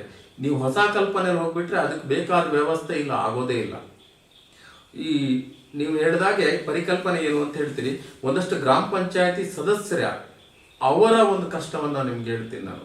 ಸದಸ್ಯರಾಗೋದಕ್ಕಿಂತ ಹೆಚ್ಚು ಅವ್ರು ನಡ್ಸ್ಕೊಂಡು ಹೋಗೋ ಕಷ್ಟ ಏನು ಅಂತ ಹೇಳಿದ್ರೆ, ಮೊದಲನೇ ಸಾರಿ ಗ್ರಾಮ ಪಂಚಾಯತಿ ಮೆಂಬರ್ ಆಗಬೇಕು ಅಥವಾ ಸದಸ್ಯರ ಆಗಬೇಕು ಅನ್ನೋದಕ್ಕೆ ಅವನ ಹತ್ರ ಯಾವುದೇ ಒಂದು ಒಳ್ಳೆಯ ಒಂದು ಸರ್ಟಿಫಿಕೇಟ್ ಬೇಡ. ಅವನಿಗೆ ಸಮಾಜದ ಜೊತೆ ಅವನು ಹೇಗಿದ್ದ, ಅವನು ಇಲ್ಲಿ ಸಾಮಾನ್ಯ ಕ್ಷೇತ್ರದಲ್ಲಿ ಗೆಲ್ಲೋದಾದ್ರೆ, ಮೀಸಲಾತಿಲಿ ಗೆಲ್ಲೋದಾದ್ರೆ ಯಾರನ್ನೋ ಹಿಡ್ಕೊಂಡ್ಬಂದು ಇಲ್ಲಿ ಗೆಲ್ಲಿಸುವಂತ ಬೇರೆ. ಸಾಮಾನ್ಯ ಕ್ಷೇತ್ರದಲ್ಲಿ ಗೆಲ್ಲೋದಾದ್ರೆ ಅವನ ಮಾನಸಿಕ ಸ್ಥಿತಿ ಹೇಗಿತ್ತು, ಜನರ ಜೊತೆ ಅವನ ನಡವಳಿಕೆ ಹೇಗಿತ್ತು, ಅದ್ರ ಮೇಲೆ ಗೆದ್ಬಿಡ್ತಾನೆ ಯಾರೇ ಆಗಲಿ. ಅದು ನಾನು ಕೂಡ. ಎರಡನೇ ಸರಿ ಗೆಲ್ಬೇಕು ಅಂತ ಆದಾಗ ಒಂದಷ್ಟು ಕೆಲಸ ಮಾಡುವಾಗ ಗ್ರಾಮ ಪಂಚಾಯತಿ ಒಳಗಡೆ ಹೋಗಿ ನಾವು ತಿಳ್ಕೊಂಡು ಈ ವ್ಯವಸ್ಥೆ ಹೀಗೆ, ಪಂಚಾಯತ್ ರಾಜ್ ಕಾನೂನು ಒಳಗಡೆ ಈ ವ್ಯವಸ್ಥೆ ಇದೆ, ಅದ್ರ ಒಳಗಡೆನೆ ನಾವು ಚೌಕಟ್ಟು ಒಳಗಡೆ ಕೆಲಸ ಮಾಡಬೇಕು ಅಂತ ನಮಗೆ ಮೊದಲನೇ ಸರಿ ಗೆಲ್ಲುವಾಗ ಗೊತ್ತಿರಲ್ಲ. ಅದು ಗೊತ್ತಾಗೋದು ಎರಡನೇ ಸರಿ ಹೋಗುವಾಗ ನಾವು ಇಷ್ಟೇ ಚೌಕಟ್ಟಲ್ಲಿ ನಾವು ಕೆಲಸ ಮಾಡಬೇಕು ಅಂತೇಳಿ. ಅವತ್ತು ನಮ್ಮನ್ನ ಜನ ಒಂದು ರೀತಿಯಲ್ಲಿ ಜಡ್ಜ್ಮೆಂಟಿಗೆ ತಂದಿಟ್ಟಿರ್ತಾರೆ, ಇವನು ಎಷ್ಟು ಕೆಲಸ ಮಾಡ್ದ ಅಂತ ಹೇಳ್ಕೊಂಡು. ಗ್ರಾಮ ಪಂಚಾಯತಿ ಒಳಗಡೆ ನನಗೆ ತಿಳಿದ ಹಾಗೆ ನನ್ನ ವಾರ್ಡ್ನಲ್ಲಿ ಒಂದಷ್ಟು ಮೂಲಭೂತ ಸೌಕರ್ಯಗಳನ್ನ 90% ಜನಗಳಿಗೆ ಮಾಡಿದೀವಿ. ಇವತ್ತು ಮೂಲಭೂತ ಸೌಕರ್ಯ ರಸ್ತೆ ಇರ್ಬೋದು, ಸಮರ್ಪಕವಾದ ನೀರಿನ ವ್ಯವಸ್ಥೆ ಇರ್ಬೋದು, ಬೀದಿ ದೀಪ ಇರ್ಬೋದು, ಒಂದಷ್ಟು ಮನೆಗಳ ವಿಚಾರದಲ್ಲಿ ಅಂದ್ರೆ ಮನೆಗಳನ್ನು ನಾವು ಕೊಡಬೇಕಂದ್ರೆ ಸರ್ಕಾರ ನಮಗೆ ಕೊಡೋ ಮನೆಯನ್ನು ಮಾತ್ರ ಫಲಾನುಭವಿಗಳಿಗೆ ನಾವು ಕೊಡ್ಲಿಕ್ಕೆ ಸಾಧ್ಯ. ನನ್ನ ವಾರ್ಡ್ನಲ್ಲಿ ಸಮರ್ಪಕವಾಗಿ ಇವತ್ತು ಕೂಡ ನಾನು ಹೋಗುವಾಗಿದ್ದ ಯಾವ ಮಣ್ಣಿನ ರಸ್ತೆಯೂ ಇಲ್ಲ. ಚರಂಡಿ ನೀಟಾಗಿ ಒಂದು ಹಂತಕ್ಕೆ ತಂದು ಮುಗಿಸಿ, ಅಂದ್ರೆ 100% ಅಂತ ಹೇಳ್ತಿಲ್ಲ, 90% ಮುಗಿಸಿದೀವಿ. ನೀರಿನ ವ್ಯವಸ್ಥೆ ಈ ಸರಿ ಇರುವಂತ ಬರಗಾಲದಲ್ಲೂ ಕೂಡ ಒಂದು ದಿವಸ ನಾವು ನೀರಿನ ವ್ಯವಸ್ಥೆ ತಪ್ಪದಿದ್ದಷ್ಟು ವ್ಯವಸ್ಥೆ ಮಾಡಿದೀವಿ. ಅದ್ರ ಜೊತೆ ದಿವಸ ನಾವೇ ನಿಂತು ಮಾಡ್ತೀವಿ. ಅದಕ್ಕಿಂತ ಹೆಚ್ಚು ನಮ್ಮ ಮತದಾರರು ಅಥವಾ ನಮ್ಮ ಜೊತೆ ಇರುವಂತವರ ಕಾರ್ಯಕರ್ತರು, ಮತದಾರರು, ಇಂಥವ್ರ ಜೊತೆಯಲ್ಲಿ ಮಾನಸಿಕತೆ ಮತ್ತೆ ಕೌಟುಂಬಿಕವಾಗಿ ಅವ್ರ ಕುಟುಂಬದ ಒಬ್ಬ ವ್ಯಕ್ತಿಯಾಗಿ ನಾವು ಇದೀವಿ. ಆ ಒಂದು ನಮ್ಮಲ್ಲಿರೋ ಸಂಬಂಧ, ಆ ಸಂಬಂಧದ ಮೇಲೆ ರಾಜಕಾರಣ ಅನ್ನೋದಕ್ಕಿಂತ ಸಂಬಂಧ ತುಂಬಾ ಚೆನ್ನಾಗಿ ಇಟ್ಕೊಂಡಿರೋದ್ರಿಂದ ಇವತ್ತು ಕೂಡ ಹೆಚ್ಚು ಕಡಿಮೆ ಮೊದಲನೇ ಸಾರಿ ನಾನು ಗೆದ್ದಾಗ ನಮ್ಮ ಕ್ಷೇತ್ರಕ್ಕೆ ಅತ್ಯಂತ ಅಧಿಕ ಮತದಲ್ಲಿ 2ನೇ ಜಾಗದಲ್ಲಿ ನಾನು ಗೆದ್ದಿದ್ದೆ. 2ನೇ ಸಾರಿ ನಿಮ್ಗೆ ಹೇಳಿದೆ ನಾನು ಹೇಗ್ ಮಾಡಿದ್ದೆ 5 ವರ್ಷ ಅಂತ ಜನ ತೀರ್ಮಾನ ಮಾಡ್ತಾರೆ ಅಂತೇಳಿ. 2ನೇ ಸಾರಿ ನಮ್ಮ ಜಿಲ್ಲೆಗೆ 2ನೇ ಲೀಡ್ನಲ್ಲಿ ಗೆದ್ದಿದ್ದೆ. ನಾನು 515 ಲೀಡಲ್ಲಿ ಗೆದ್ದಿದ್ದೆ. 3ನೇ ಸಾರಿ ಅತ್ಯಂತ ಒಂದು ವಿರೋಧದ ಮಧ್ಯದಲ್ಲೂ, ವಿರೋಧ ಅಂತ ಹೇಳಿದ್ರೆ ಜನಗಳ ವಿರೋಧ ಅಲ್ಲ, ರಾಜಕಾರಣದ ವಿರೋಧ ಇತ್ತು. ಬಹಳಷ್ಟು ನನ್ನ ಮೇಲೆ ಇಲ್ಲದೆ ಇರೋ ಅಪಪ್ರಚಾರಗಳು ಇತ್ತು. ಅದೆಲ್ಲದ್ರ ಮಧ್ಯದಲ್ಲೂ ಕೂಡ ಜನ ನನ್ನನ್ನ 146 ಮತಗಳ ಅಂತರದಿಂದ ಗೆಲ್ಲಿಸಿದ್ರು. ಅದಕ್ಕೆ ನನ್ನ ಕಾರ್ಯಕರ್ತರು ಅಥವಾ ನನ್ನ ಜನಗಳ ಮತದಾರರಿಗೆ ನಾನು ಸಾಯೋವರೆಗೂ ಚಿರಋಣಿ. ಕೆಲಸ ಮಾಡಿದ್ದೀನಿ. ಇನ್ನಷ್ಟು ಮಾಡುವಂತ ಅವಕಾಶ ಜನ ಕೊಟ್ಟಿದ್ದಾರೆ. ಈಗಾಗಲೇ ಅರ್ಧದಲ್ಲಿ ನಿಂತಿದ್ದೀವಿ. ಈ ಬಾರಿಯ ಇದರಲ್ಲಿ ಅರ್ಧದಲ್ಲಿ ನಿಂತಿದ್ದೀವಿ. ಇನ್ನು ಅರ್ಧ ಇದೆ, 2.5 ವರ್ಷ ಇದೆ. ಆ 2.5 ವರ್ಷಕ್ಕೆ ಸಾಧ್ಯವಾದಷ್ಟು ಜನ ನೆನಪಿನಲ್ಲಿ ಇಟ್ಕೊಳ್ಳುವಂತ ಕೆಲಸ ಮಾಡಬೇಕು ಅಂತ ಯೋಚನೆ ಮಾಡಿದ್ದೀನಿ. ಇವತ್ತಿಗೊಂದು ಆತ್ಮತೃಪ್ತಿ ಇದೆ ನನಗೆ. ಒಂದು 20-25 ವರ್ಷದ ಹಿಂದೆ ನಮ್ಮಲ್ಲಿ ನಿವೇಶನ ಹಂಚಿಕೆ ಆಗಿತ್ತು ಕೊಪ್ಪ ಗ್ರಾಮಾಂತರದಲ್ಲಿ. ನಾನು ಬರಬೇಕಾದ್ರೆ 20 ವರ್ಷ ಹಿಂದೆ ನಿವೇಶನ ಹಂಚಿಕೆ ಆಗಿತ್ತು. ನಾನು ಬಂದ್ರ ಮೇಲೆ ಬಹಳ ಒಂದಷ್ಟು ವಿರೋಧದ ಮಧ್ಯದಲ್ಲಿ, ಕಾನೂನಾತ್ಮಕ ತೊಡಕಿನ ಮಧ್ಯದಲ್ಲಿ 100 ಜನಕ್ಕೆ ಒಂದು ನಿವೇಶನ ಕೊಟ್ಟು, ಇವತ್ತು ಕೂಡ ನಾವು ಕೊಟ್ಟ ನಿವೇಶನದಲ್ಲಿ ಒಂದು 7 ವರ್ಷದಲ್ಲಿ ಬಹಳ ಕಾನೂನು ತೊಡಕು ಅದರಲ್ಲಿ ಇತ್ತು. ಒಂದಷ್ಟು ಜನ ಪಟ್ಟಭದ್ರ ಹಿತಾಸಕ್ತಿಗಳು ಅಂತ ಹೇಳ್ತೀವಿ ನಾವು, ಅಥವಾ ಮಾನಸಿಕ ಅಸ್ವಸ್ಥರು ಅಂತ ಹೇಳ್ತೀನಿ. ಬೇಕಾದ್ರೆ ಅವರಿಗೆ ಯಾರ ಮಾನಸಿಕ ಅಸ್ವಸ್ಥರು ಒಂದಷ್ಟು ಜನ, ಸುಮಾರು ಜನ ಇದ್ರು ಕೊಪ್ಪದಲ್ಲಿ. ಅವಶ್ಯಕತೆ ಇಲ್ಲದೆ ಕೊಪ್ಪ ಪೇಟೆ ಒಳಗಡೆ ಇದ್ದಾರೆ. ಕೊಪ್ಪ ಗ್ರಾಮಾಂತರ ಪಂಚಾಯತಿಗೆ ಅವಶ್ಯಕತೆ ಇದೆ. ನಮ್ಮ ಗ್ರಾಮಾಂತರದವರಲ್ಲ, ನಾವು ಕೊಟ್ಟಂತ ರೈತರು ನಿವೇಶನವನ್ನ ಕೊಟ್ಟ ಆದ್ರ ಮೇಲೆ ಬಹಳಷ್ಟು ನಿಮ್ಮ ಹಾಗೆ ಒಂದಷ್ಟು ಮೀಡಿಯಾಗಳು, ಟಿವಿ ನೈನಂತ ಮೀಡಿಯಾಗಳು, ದೊಡ್ಡ ದೊಡ್ಡ ಮೀಡಿಯಾಗಳಲ್ಲಿ ಇಲ್ಲದ ಸಲದ ಅಪಪ್ರಚಾರ ಮಾಡಿ ಅಲ್ಲಿ ಅವಶ್ಯಕತೆ ಇಲ್ಲದೆ, ಏನೂ ತೊಂದರೆ ಆಗದೆ ಇರುವಂತ ಜಾಗಕ್ಕೆ ತೊಂದರೆ ಅಂತೇಳಿ ಅವರೇ ಪ್ರಚೋದನೆ ಕೊಟ್ಟು ಆ 100 ಜನದ ನಿವೇಶನವನ್ನ ಒಂದು ಕ್ಯಾನ್ಸಲ್ಲೇ ಮಾಡಿಸೋ ಮಟ್ಟಕ್ಕೆ ತಂದ್ಬಿಟ್ರು. ಅದರಲ್ಲಿ ಇವತ್ತು ಕೂಡ ಗೌರವಾನ್ವಿತ ನಮ್ಮ PDO ಅವರು ಬಹಳ ಶ್ರಮ ಪಟ್ಟಿದ್ರು, ನಾವು ಶ್ರಮ ಪಟ್ವಿ. ಇವತ್ತು ನನಗೊಂದು ಬಹಳ ಖುಷಿ ಇದೆ. ನಾನು ಮುಂದೆ ಗ್ರಾಮ ಪಂಚಾಯತಿ ಮೆಂಬರ್ ಆಗಿರ್ತೀನೋ ಇಲ್ವೋ ಗೊತ್ತಿಲ್ಲ. ಆ ಇಳಿದಿದ್ದ ದಿವಸ ನಾನಾ ರಸ್ತೆಯಲ್ಲಿ ಹೋದ್ರೆ ನನ್ನ ಕಾಲದಲ್ಲಿ 100 ಜನ ಮನೆ ಕಟ್ಟಿ ಇವತ್ತು ಕೂತಿದ್ದಾರೆ ಅನ್ನೋ ಮಟ್ಟಕ್ಕೆ ಒಂದು ಹೇಳುವಷ್ಟು ಖುಷಿ ಇದೆ. 60 ಜನ ಈಗಾಗಲೇ ಮನೆ ಕಟ್ಟಿ ಕೂರ್ತಾ ಇದಾರೆ ಅಲ್ಲಿ.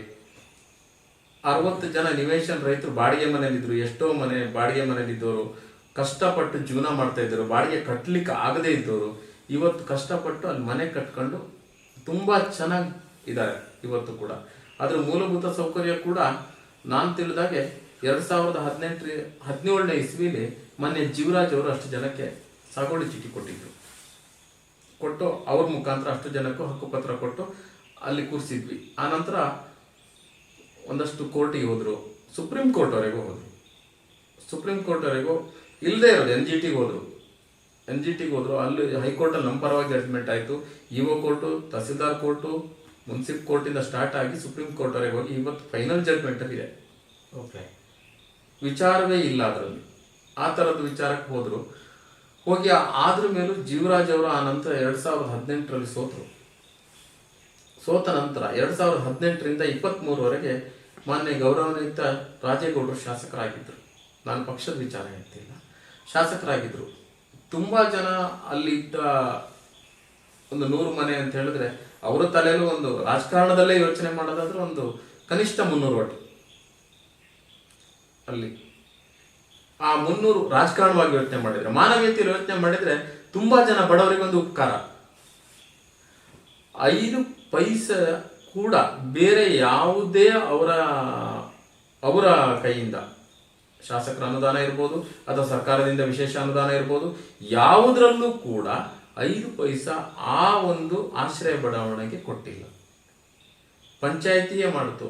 ಇವತ್ತು ಕೂಡ ಆಶ್ರಯ ಬಡಾವಣೆ ಮಾಡಬೇಕಾದ್ರೆ ಇವರ ಒಂದು ಕೇಸ್ನಿಂದ 50 ಲಕ್ಷಕ್ಕೂ ಹೆಚ್ಚು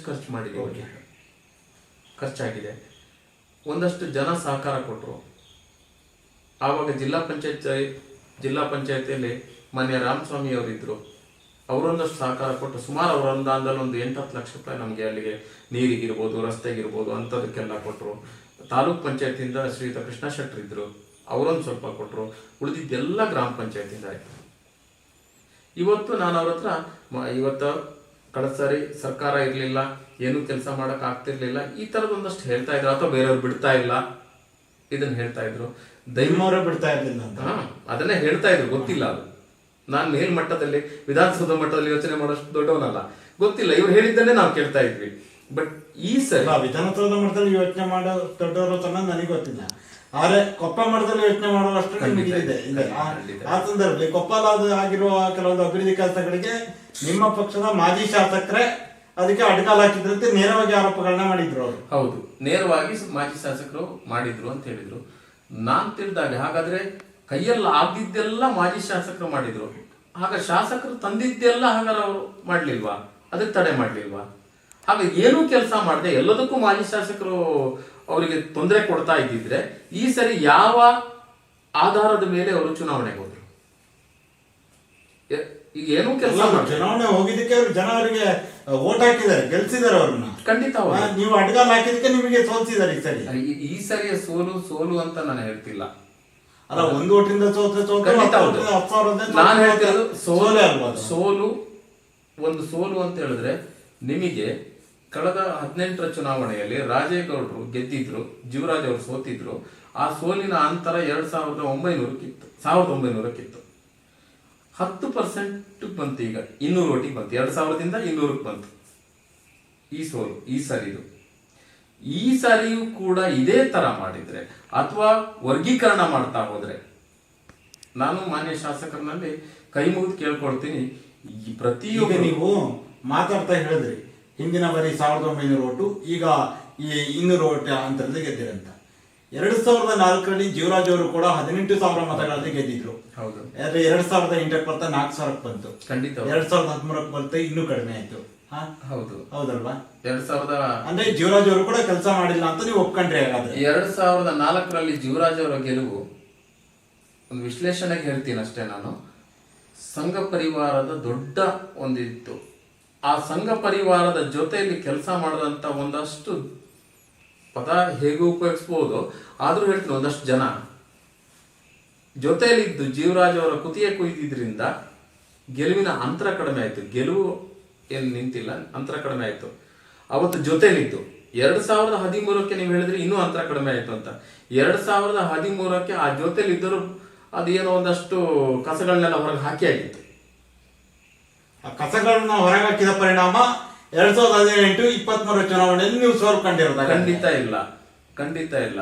ಒಬ್ಬ ವ್ಯಕ್ತಿಯನ್ನ ನಾನು ಆಗ್ಲೇ ಹೇಳಿದೆ, ಮೊದಲನೇ ಸಾರಿ ಗೆಲ್ಲೋದು ಸುಲಭ, ಎರಡನೇ ಸಾರಿ ಗೆಲ್ಬೇಕಾದ್ರೆ ಅವನ್ನ ಕೆಲಸವನ್ನ ತುಲನೆ ಮಾಡ್ತಾರೆ, ತೂಕ ಮಾಡ್ತಾರೆ. ಮೂರನೇ ಸಾರಿ ಗೆಲ್ಬೇಕು ಅಂತ ಹೇಳಿದ್ರೆ ಅವನು ಅದೃಷ್ಟದ ಮೇಲೂ ಗೆಲ್ಬಹುದು ಅಥವಾ ಅವನ ಕೆಲಸದ ಮೇಲೂ ಗೆಲ್ಬಹುದು.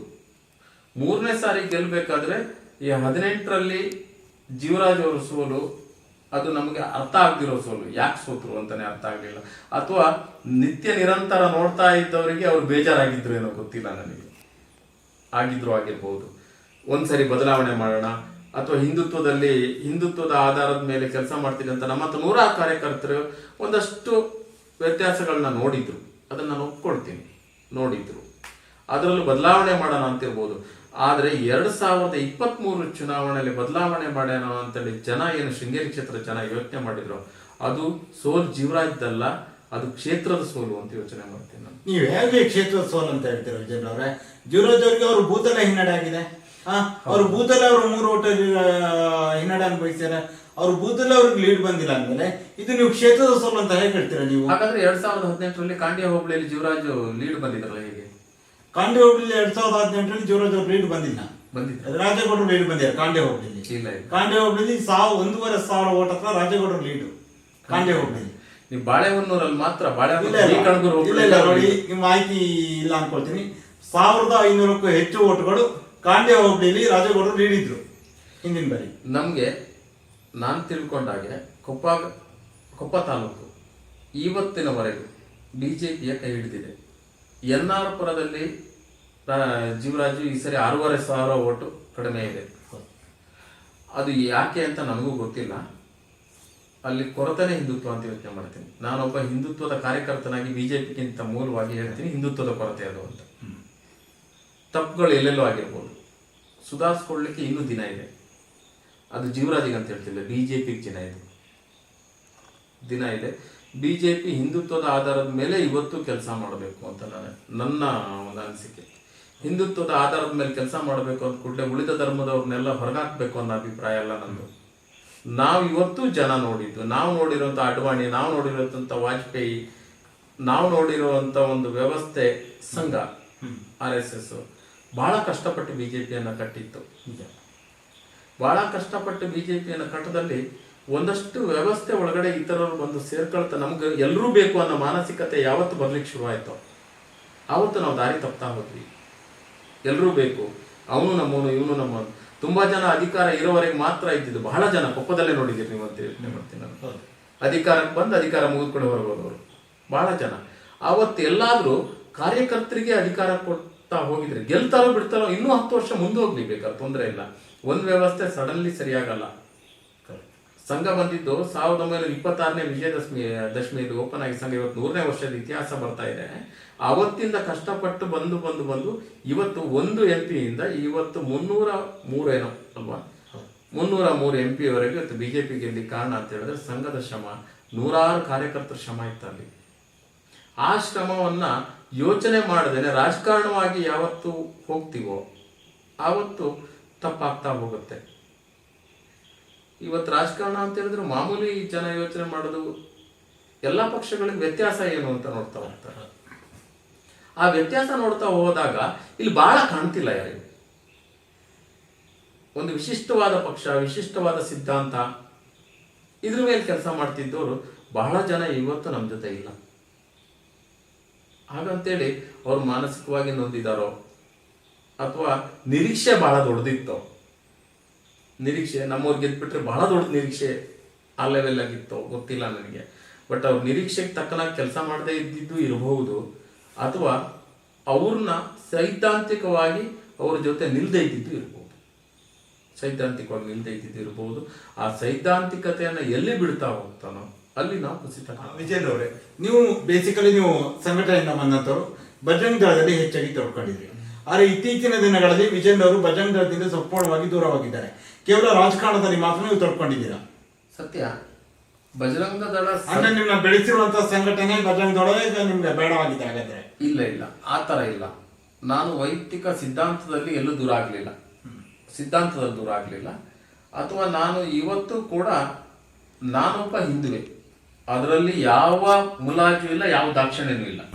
ಹಿಂದುತ್ವದ ವಿಚಾರದಲ್ಲಿ ದಾಕ್ಷಿಣ್ಯ ಇಲ್ಲ, ನನಗೆ ಮುಲಾಜು ಇಲ್ಲ. ಅದು ನಾನು ಹಿಂದೂನೇ. ರಾಜಕಾರಣದಲ್ಲಿ ನಾನು BJP ಇರ್ಬೋದು. ಹಾಗಂತೇಳಿ ನಾನು ಬಂದಂಥ ಸಂಘಟನೆ ಇವನ್ ಯಾವನ್ನ ನಾನು ದೂರ ಮಾಡಲಿಲ್ಲ. ನಮ್ಮ ಸಂಘಟನೆ ಮತ್ತು ಅಥವಾ ನಮ್ಮ ಪರಿವಾರದಲ್ಲಿ, ನಮ್ದೊಂದು ಪರಿವಾರ ಅಂತ ಹೇಳ್ತೀವಿ.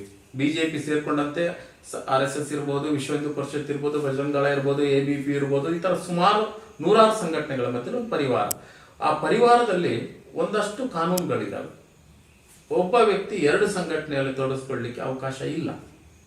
ನಾನು 2010ರವರೆಗೆ ಬಜರಂಗದಳದ ತಾಲೂಕು ಸಂಚಾಲಕ ಆಗಿ ಕೆಲಸ ಮಾಡಿದ್ದೀನಿ. ನಾನು ಯಾವತ್ತು ಚುನಾವಣೆ ನಿಲ್ಲಬೇಕು ಅಂತ ಯೋಚನೆ ಮಾಡಿದಾಗ ಆ ಜವಾಬ್ದಾರಿಯನ್ನ ಹಿರಿಯರ ಸಮ್ಮುಖದಲ್ಲಿ ಹೇಳಿ, ಆ ಜವಾಬ್ದಾರಿಯನ್ನು ಬೇರೆಯವರಿಗೆ ಹಸ್ತಾಂತರ ಮಾಡಿ, ಆ ಸಂಘಟನೆಯನ್ನು ಹಾಗೇ ಇಟ್ಟು ನಾನು ರಾಜಕಾರಣಕ್ಕೆ ಬಂದೀನಿ ಬಿಟ್ಟರೆ ಆ ಜವಾಬ್ದಾರಿ ಮುಖಾಂತರನೇ ನಾನು ಪಂಚಾಯತಿ ಸದಸ್ಯರಾಗಿ ಮಾಡಲಿಲ್ಲ. ಅಲ್ಲಿ ಅವಕಾಶವೂ ಇಲ್ಲ. ನಾನು ಇವತ್ತಿಗೂ ಕೂಡ ಎಲ್ಲ ಹೋರಾಟದಲ್ಲೂ ತೊಡಗಿಸ್ಕೊಡ್ತೀನಿ. ದತ್ಪೀಠ ಹೋರಾಟ ಇರ್ಬೋದು, ಅಥವಾ ಬೇರೆ ಯಾವುದೇ ನಮ್ಮ ಹಿಂದೂ ಧರ್ಮದ ಹೋರಾಟ ಇರ್ಬೋದು, ಅಥವಾ ಒಳ್ಳೇದು ಕೆಟ್ಟದ್ದು 2 ಧರ್ಮದ ವಿಚಾರವಾಗಿ ತೊಡಗಿಸ್ಕೊಳ್ತೀನಿ. ಸಂಘಟನೆಯ ವಿಚಾರವಾಗಿ ನಾನು ಹಿಂದೆ ಬಂದಿರೋದು ಅಥವಾ ಸಂಘಟನೆ ಬೇಡ ಆಗಿರುವಂಥ ವಿಚಾರವೇ ಇಲ್ಲ. ನನ್ನ ಜೀವ ಇರೋವರೆಗೂ ನಾನು ಹಿಂದುತ್ವದ ವಿಚಾರದಲ್ಲಿ ಬದ್ಧನಾಗೇ ಇದ್ದೀನಿ. ವಿಜೇಂದ್ರ ಅವರೇ, ಈಗ ನಿಮ್ಮ ಮೇಲೆ ಕೇಳಿ ಬರ್ತಿರುವಂತ ಇನ್ನೊಂದು ಗಂಭೀರವಾದ ಆರೋಪ ಅಂದ್ರೆ ಕೊಪ್ಪ ಗ್ರಾಮಾಂತರ ಗ್ರಾಮ ಪಂಚಾಯತಿ ವ್ಯಾಪ್ತಿಯಲ್ಲಿ ಬರುವಂತಹ ಕೆಲವೊಂದು ಕಾಮಗಾರಿಗಳ ಕಾಂಟ್ರಾಕ್ಟ್ ಅನ್ನ ವಿಜೇಂದ್ರ ಅವರು ಮಾಡ್ತಾರೆ. ಬಹುತೇಕವಾಗಿ ಅವರೇ ಮಾಡೋದ್ರಿಂದ ಬೇರೆ ಕಾಂಟ್ರಾಕ್ಟರ್ಗಳಿಗೆ ಅವಕಾಶ ಸಿಗ್ತಾ ಇಲ್ಲ ಅನ್ನೋ ಒಂದು ಆರೋಪ ಕೇಳಿ ಬರ್ತಾ ಇದ್ದಾರೆ ನಿಮ್ಮ ಮೇಲೆ. ನಾನು ಗ್ರಾಮ ಪಂಚಾಯತಿ ಮೆಂಬರ್ ಆಗಿ ಈಗ ಸುಮಾರು 13 ವರ್ಷ ಕಳೆದಿದೆ. ನಾನು ಕಾಂಟ್ರಾಕ್ಟ್ ಮಾಡಿದ್ದೀನಿ, ನಾನು ಕೆಲಸ ಮಾಡಿ ನಾನೇ ಕಾಂಟ್ರಾಕ್ಟ್ ಮಾಡಿ ಇನ್ನೊಬ್ಬನಿಗೆ ಕಾಂಟ್ರಾಕ್ಟ್ ತಪ್ಪಿಸಿದ್ದೀನಿ. ಈ ಥರದ್ದು ಯಾವುದಾದ್ರೂ ಒಂದು ದಾಖಲೆಯನ್ನು ಯಾರಾದರೂ ಕೊಟ್ಟರು ನಾನು ಅದಕ್ಕೆ ಏನು ಪನಿಷ್ಮೆಂಟಿಗೂ ರೆಡಿ ಇದ್ದೀನಿ. ಅಂದ್ರೆ ನೀವು ಗ್ರಾಮಾಂತರ ಗ್ರಾಮ ಪಂಚಾಯತಿ ಯಾವ ಕಾಂಟ್ರಾಕ್ಟ್ ಇದುವರೆಗೆ ಮಾಡಿಲ್ಲ? ನೀವು ನಾನು ಕಾಂಟ್ರಾಕ್ಟ್ ಮಾಡಲಿಲ್ಲ, ಒಂದು ಕೆಲಸನೂ ಮಾಡಿಲ್ಲ, ಖಂಡಿತ ಮಾಡಿಲ್ಲ. ದಾಖಲೆ ತೆಕ್ಕೊಡ್ಲಿ, ನಾನು ಕಾಂಟ್ರಾಕ್ಟ್ ಮಾಡಿದ್ದಕ್ಕೆ ದಾಖಲೆ ತೆಕ್ಕೊಟ್ರೆ ಯಾರು ಆರೋಪ ಮಾಡಿದ್ರು ಗೊತ್ತಿಲ್ಲ, ಮಾಡಿದವರು ತೆಕ್ಕೊಟ್ರೆ ಖಂಡಿತ ಅವರು ಯಾವ ಹೇಳೋ ಶಿಕ್ಷೆಗೂ ನಾನು ರೆಡಿ ಇದ್ದೀನಿ. ನಾನು ಕಾಂಟ್ರಾಕ್ಟ್ರು ಅನ್ನೋದು ಸತ್ಯ. ವಿಜೇಂದ್ರನ ಇವತ್ತು ಗ್ರಾಮ ಪಂಚಾಯತಿ ಮೆಂಬರು ಅಂತೇಳಿ ನಾನು ಎಲ್ಲೂ ಆ ಒಂದು ಗುರುತನ್ನು ಹೇಳ್ಕೊಂಡು ಇವತ್ತೆಲ್ಲೂ ಹೋಗುದಿಲ್ಲ, ಹೇಳಲೂ ಇಲ್ಲ. ನಾನು ಅಧ್ಯಕ್ಷರಾಗಿದ್ದಾಗೂ ಕೂಡ ನಾನು ಯಾವತ್ತೂ ಒಂದು ವಿಸಿಟಿಂಗ್ ಕಾರ್ಡು ಇನ್ನೊಂದು ಮಾಡಲಿಲ್ಲ. ನಾನು ಇವತ್ತು ಕಾಂಟ್ರಾಕ್ಟ್ರೆ, ಗುತ್ತಿಗೆದಾರ ಅಂತಾನೆ ನನ್ನ ಹೆಸರಿರೋದು. ನಾನು ಖಾಸಗಿಯಾಗಿ ಗುತ್ತಿಗೆದಾರ, ನಾನೊಬ್ಬ ಗಾರೆ ಕೆಲಸ ಮಾಡ್ಕೊಂಡೇ ಬಂದವನು, ಗಾರೆ ಕೆಲಸದಿಂದನೇ ಬಂದವನು, ಇವತ್ತು ಕೆಲಸ ಮಾಡೋನು, ಖಾಸಗಿಯಾಗಿ ಕೆಲಸ ಮಾಡ್ತೀನಿ. ಬಿಟ್ರೆ ಇವತ್ತು ಯಾರೇ ಕಾಂಟ್ರಾಕ್ಟರ್, ಅವನು ಇನ್ನೊಬ್ಬ ಇರ್ಬೋದು, ಅವನು ಲೈಸೆನ್ಸ್ಡ್ ಕಾಂಟ್ರಾಕ್ಟರ್ ಯಾರೇ ಇರ್ಬೋದು, ಅವನು ಕೊಟ್ಟ ಸಬ್ ಕಾಂಟ್ರಾಕ್ಟ್ ಕೆಲಸಗಳನ್ನ ನಾನು ಮಾಡ್ತೀನಿ. ನಾನು ಕೆಲಸಗಾರ ಅಷ್ಟೇ. ನನ್ನ ಜೀವನ ಅದೇ, ರಾಜಕಾರಣ ಅಲ್ಲ. ಹಾಗಾಗಿ ನಾನು ಕೆಲಸ ಮಾಡ್ತೀನಿ. ನಾನೇ ಮಾಡಿದ್ದಕ್ಕೆ ಯಾವ್ದಾದ್ರು ದಾಖಲೆ ಇವತ್ತಿಗೂ ತೆಗೆದುಕೊಟ್ರೆ, ಅಂದ್ರೆ ಸರ್ಕಾರಿ ಕಾಮಗಾರಿಗಳಿಗೆ ಯಾವುದು ಕೂಡ ವಿಜೇಂದ್ರ ಅವರು ಕಾಂಟ್ರಾಕ್ಟ್ ಕೆಲಸ ಮಾಡಿಲ್ಲ? ಖಂಡಿತ ಮಾಡಿಲ್ಲ. ಜೀವರಾಜ್ ಅವರು ಶಾಸಕರಾಗಿದ್ದ ಸಂದರ್ಭ ನೀವು ಮಾಡಿ? ಖಂಡಿತ ಇಲ್ಲ. ಜೀವರಾಜ್ ಶಾಸಕರಾಗಿದ್ದಾಗ ನಾನು ಯಾವ್ದಾದ್ರು ಒಂದು ಕೆಲಸ ಮಾಡಿ ದಾಖಲೆ ತೆಕ್ಕೊಳ್ಳಿ, ಖಂಡಿತ ಇಲ್ಲ. ಆದ್ರೆ ನಾನು ಕೆಲಸಗಾರನೇ. ಆದ್ರೆ ನಾನು ಖಾಸಗಿಯಾಗಿ ಕೆಲಸ ಮಾಡೋನು, ಖಾಸಗಿ ಕೆಲಸಗಾರ. ನಾನು ಕೆಲಸಗಾರ, ಇವತ್ತು ಕೆಲಸಗಾರ, ನನ್ನ ವೃತ್ತಿ. ಬೇರೆಯವ್ರ ಲೈಸೆನ್ಸ್ ಅಲ್ಲಿ ವಿಜೇಂದ್ರ ಅವರು ಕೆಲಸ ಮಾಡಿದ್ದಾರೆ? ಹಾಗಾದ್ರೆ ಖಂಡಿತ ಇಲ್ಲ. ಬೇರೆಯವ್ರ ಲೈಸೆನ್ಸ್ ಇಟ್ಕೊಂಡು ನಾನೇ ಬಿಲ್ ಮಾಡಿಸ್ಕೊಂಡು ಆ ತರ ಕೆಲಸ ಮಾಡಿಲ್ಲ. ಯಾರೋ ಕೆಲಸ, ಈಗ ನೀವು ಒಬ್ರು ಕಾಂಟ್ರಾಕ್ಟರ್ ಆಗಿದ್ರೆ ನೀವು ಕಾಂಟ್ರಾಕ್ಟರ್ ಆಗಿರ್ತೀರಿ, ನೀವು ಇನ್ನೊಬ್ಬರಿಗೆ ಕೆಲಸ ಕೊಡುವಂಥದ್ದು. ಯಾರಾದ್ರೂ ಕೊಟ್ಟು ಪೀಸ್ ವರ್ಕ್ಗಳನ್ನ ಕೆಲಸನ ನನ್ನ ವೃತ್ತಿ, ನಾನು ಸಂಬಳಕ್ಕೆ ಮಾಡಿರ್ಬೋದು. ಅಷ್ಟು ಬಿಟ್ಟು ಅದು ಕೂಡ ಸರ್ಕಾರಿ ಕೆಲಸ ನಾನು ಹೆಚ್ಚು ಮಾಡಲಿಲ್ಲ. ಯಾರಾದ್ರೂ ಕೊಟ್ಟು ಕೆಲಸಗಳನ್ನ ಮಾಡಿರ್ಬೋದು. ಬಿಟ್ರೆ ಯಾವ ಜೀವರಾಜ್ ಇದ್ದಾಗೂ ಮಾಡಲಿಲ್ಲ, ಯಡಿಯೂರಪ್ಪ ಇದ್ದಾಗೂ ಮಾಡಲಿಲ್ಲ. ನಾನು ಯಾವತ್ತೂ ಕೂಡ ನಾನು ವೈಯಕ್ತಿಕವಾಗಿ ನನ್ನ ಯಾವ ಲೈಸೆನ್ಸು ಮಾಡಿಸ್ಲಿಲ್ಲ, ಎಲ್ಲೂ ಹೋಗಿ ನಾನು ಬಿಲ್ ಮಾಡಿಸ್ಕೊಂಡು ಬರಲಿಲ್ಲ. ದಿನನಿತ್ಯ ಯಾರೋ ಕಾಂಟ್ರಾಕ್ಟರ್ ಕೊಟ್ಟರು ನನಗೆ ಶನಿವಾರ ಸಂಬಳ ಕೊಡ್ತಾನೆ. ಆ ಥರ ಕೆಲಸ ಅದು ನನ್ನ ವೃತ್ತಿ, ಅದು ನಾನು ಮಾಡ್ತೀನಿ, ಇವತ್ತು ಮಾಡ್ತಾ ಇದ್ದೀನಿ, ನನ್ನ ಕೆಲಸನೇ ಅದು. ಅದು ಬಿಟ್ಟು ಯಾವ್ದಾದ್ರು ನಾನು ಮಾಡಿದ ದಾಖಲೆ ಇದ್ರೆ ತೆಕ್ಕೊಡ್ಲಿ, ಖಂಡಿತ ಅದಕ್ಕೆ ನಾನು ಬರ್ತೀನಿ. ವಿಜೇಂದ್ರ ಅವರೇ, ಕೊನೆಯದಾಗಿ ನಿಮ್ಮ ಪಕ್ಷದ ಕಾರ್ಯಕರ್ತರಿಗಾಗಿರ್ಬೋದು, ಮುಖಂಡರಿಗಾಗಿರ್ಬೋದು, ಹಾಗೆ ನಿಮ್ಮ ಕೊಪ್ಪ ಗ್ರಾಮಾಂತರ ಗ್ರಾಮ ಪಂಚಾಯತಿಯ ಸಾರ್ವಜನಿಕರಿಗೆ ಏನ್ ಹೇಳಕ್ ಬಯಸ್ತೀರಾ? ನಾನು ಮೊದಲನೇದಾಗಿ, ರಾಜಕಾರಣ ಇವತ್ತು ಬರುತ್ತೆ, ನಾಳೆ ಹೋಗುತ್ತೆ. ಯಾರೂ ಕೂಡ ರಾಜಕಾರಣಕ್ಕೆ ಸ್ಥಿರತೆಯಿಂದ ಇರುವಂತ ವ್ಯವಸ್ಥೆ ಅಲ್ಲ. ಇದು ನಿಂತ ನೀರಲ್ಲ, ಹೋಗ್ತಾ ಇರುತ್ತೆ. ನಾವು ಇನ್ನು ಎಷ್ಟು ದಿವಸ ರಾಜಕಾರಣದಲ್ಲಿ ಇರ್ತೇವೆ ಗೊತ್ತಿಲ್ಲ. ನನ್ನ ಎಲ್ಲ ಆತ್ಮಪೂರ್ವಕವಾದ ಒಂದು ಹೃದಯ ತುಂಬಿ ಅಭಿನಂದನೆ ಹೇಳುವಂಥದ್ದು ನನ್ನ ಕಾರ್ಯಕರ್ತರು. ನನ್ನ ಜೊತೆ 100 ಕಾರ್ಯಕರ್ತರು ಹಗಲು ರಾತ್ರಿ ಬೆನ್ನು ಕೊಟ್ಟು ನಿಂತಿದ್ದಾರೆ. ಎಷ್ಟೋ ಕಷ್ಟ ಸುಖಗಳಲ್ಲಿ ನಿಂತಿದ್ದಾರೆ ನಮ್ಮ ಕಾರ್ಯಕರ್ತರು. ಆ ನನ್ನ ವಾರ್ಡಿನ ಕಾರ್ಯಕರ್ತರು. ಮತ್ತೆ ನನ್ನ ಮೇಲೆ ಎಷ್ಟೇ ಅಪಪ್ರಚಾರ ಮಾಡಿದ್ರು ನನ್ನ ಮೇಲೆ ನಂಬಿಕೆ ಇಟ್ಟು ನನಗೆ ಜನ ಓಟ್ ಹಾಕಿದ್ದಾರೆ. ಆ ನನ್ನ ಮತದಾರರು. ಅವರಿಗೆ ನಾನು ಹೃದಯ ತುಂಬಿ ಅಭಿನಂದನೆಯನ್ನು ಹೇಳ್ತೀನಿ. ನನ್ನ ಎಷ್ಟು ದಿವಸದ ನನ್ನ ಕೈಯಲ್ಲಿ ಆಗುತ್ತೋ ಅಷ್ಟು ದಿವಸ ಸಾರ್ವಜನಿಕ ಸೇವೆಯಲ್ಲಿ ನಾನು ಸದಸ್ಯ ಆಗಲಿ, ರಾಜಕಾರಣದಲ್ಲಿ ಇರಲಿ ಇರದೇ ಇರಲಿ, ಜನಗಳ ಜೊತೆ ಇರಬೇಕು ಅಂತ ಬಯಸ್ತೀನಿ, ಇರ್ತೀನಿ. ಅದು ನನ್ನ ಒಂದು ಕೊನೆಯ ಮಾತು ಅಂತ ಹೇಳಿದ್ರೆ, ನಾನು ಮುಂದೆ ಚುನಾವಣೆ ನಿಲ್ತೀನೋ ಬಿಡ್ತೀನೋ ಅದೆಲ್ಲ ಗೊತ್ತಿಲ್ಲ. ಸಾರ್ವಜನಿಕವಾಗಿ ಜನ ನನ್ನ ಜೊತೆ ನಿಂತಿದ್ದಾರೆ, ನಾನು ಜನಗಳ ಜೊತೆ ನಿಲ್ತೀನಿ. ವಿಜಯನ್ ರಾಮಡಿ ಅವರೇ, ಇದುವರೆಗೂ ಈ ಒಂದು ವಿಶೇಷ ಸಂದರ್ಶನದಲ್ಲಿ ಭಾಗವಹಿಸಿ ಗ್ರಾಮ ಪಂಚಾಯತಿ ಸದಸ್ಯರಾಗಿ, ಅಧ್ಯಕ್ಷರಾಗಿ ನೀವು ಮಾಡಿದಂತ ಕೆಲಸ ಕಾರ್ಯಗಳು, ಹಾಗೆ ನಿಮ್ಮ ಮೇಲೆ ಬಂದಂತ ಗೋವಿನ ಕಳ್ಳತನದ ಆರೋಪ ಅದರ ಕುರಿತಾಗಿ ಹಾಗೂ ಇನ್ನಿತರ ಹಲವಾರು ವಿಷಯಗಳ ಕುರಿತಾಗಿ ಸುದೀರ್ಘವಾದ ಚರ್ಚೆಯಲ್ಲಿ ಭಾಗವಹಿಸಿದ್ದಕ್ಕೆ ನಮ್ಮ ಸೈರಿ ಸಮಾಚಾರ ತಂಡದ ವತಿಯಿಂದ ನಿಮಗೆ ಹೃತ್ಪೂರ್ವಕ ಧನ್ಯವಾದಗಳು. ನೋಡಿದ್ರಲ್ಲ ವೀಕ್ಷಕರೇ, ಇದು ಕೊಪ್ಪ ಗ್ರಾಮಾಂತರ ಗ್ರಾಮ ಪಂಚಾಯಿತಿಯಲ್ಲಿ 3 ಬಾರಿ ಸದಸ್ಯರಾಗಿ, 1 ಬಾರಿ ಅಧ್ಯಕ್ಷರಾಗಿ, ಪ್ರಸ್ತುತ ಉಪಾಧ್ಯಕ್ಷರಾಗಿ ಸೇವೆ ಸಲ್ಲಿಸುತ್ತಿರುವಂತಹ ಶ್ರೀಯುತ ವಿಜೇಂದ್ರ ಅಂಬಿ ಅವರ ಜೊತೆಗಿನ ವಿಶೇಷ ಸಂದರ್ಶನ. ಮುಂದಿನ ವಾರ ಇನ್ನೊಬ್ಬ ವಿಶೇಷ ಅತಿಥಿಯ ಜೊತೆ ನಿಮ್ಮ ಮುಂದೆ ಬರ್ತೇನೆ. ಸೈರಿ ಸಮಾಚಾರ, ಮಲೆನಾಡು ಸುದ್ದಿ, ಮನೆ ಮನೆಗೆ. ನಮಸ್ಕಾರ.